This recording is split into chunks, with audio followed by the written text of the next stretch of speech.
Marcus Smart had a bit of an injury scare here in Game 1, running off the court back to the locker room after suffering an apparent injury. Welcome back, everybody. I'm Dr. Brian Sutterer, and in this video, we're going to take a look at what happened here with Marcus Smart. Right away, anytime we see an athlete running off the court like this with their arms sort of hanging down in front of them, we're going to think first about a shoulder dislocation. Typically, whenever the shoulder dislocates, of course, we're talking about the ball in the socket of the shoulder, and that ball typically dislocates forward. And so when your arm is kind of hanging forward like that after a contact, that's probably what the medical staff was thinking when they first saw Marcus run off the court. Same thing kind of in this position. We can see Smart has that arm just kind of dangling limp down in front of him here on that right side. Interestingly though, when we look back at the play this happened, there's no real clear mechanism that we would anticipate to see a shoulder dislocation or a shoulder subluxation.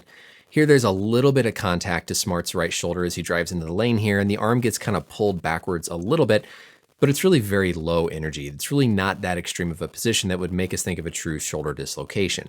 Typically when the shoulder dislocates, the arm does get pulled backwards a little bit behind us, and so that's a little bit like what we see here with Smart, but this was so low impact, low energy that it seemed a little bit unusual at first. Now what I want you to pay attention to here though is the follow through of this play. We can see Smart makes contact with Giannis, and basically his head and neck run into Giannis. That's when this injury truly occurred. Again, in this kind of back view here, we can see a little bit of contact as he drives in, but then he eventually runs into Giannis, and you can actually see how much his head kind of makes contact right there with the left side of Giannis's hips. And that's, again, when the ultimate injury occurred. This injury actually turned out to be something called a stinger. And at the time of recording this at halftime, Smart is expected to return for the second half. A stinger is a transient, meaning temporary injury to the nerves as they exit the neck, typically in an area called the brachial plexus. By definition, a stinger only affects one arm, and if it affected both sides, we'd worry about the spinal cord.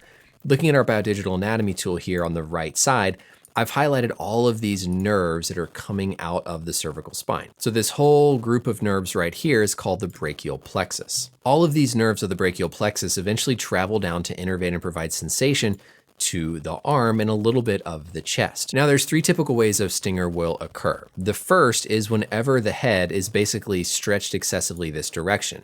What that does is it puts a traction injury or a pull on those nerves which can stretch them. The other way is you can actually compress those nerves from the head going in the opposite direction and basically just pinching where those nerves exit the neck. And the third way is you can have actual direct trauma, where you get a direct blow to the brachial plexus, causing like a temporary stun of those nerves. If we look back at the mechanism for Smart, we can see again, remember it's his right side that's affected. And so here the left side of his head makes contact and he basically gets bent towards that right shoulder. So this was basically a compression of the brachial plexus causing that stinger. Prognosis for these types of things depends on how quickly the symptoms resolve. And typically whenever you have full range of motion, full strength, normal neurologic exam, and you can do your basketball activities, you can return to the game. And so presumably Smart has already recovered from the effects of the stinger. But this is like what we saw with Chris Paul last year, where sometimes the symptoms can linger, they can be a little bit more bothersome maybe after the game, and you might suffer another one that could result in more prolonged symptoms. A stinger typically affects the upper portion of the brachial plexus, specifically the fifth and the sixth nerve root.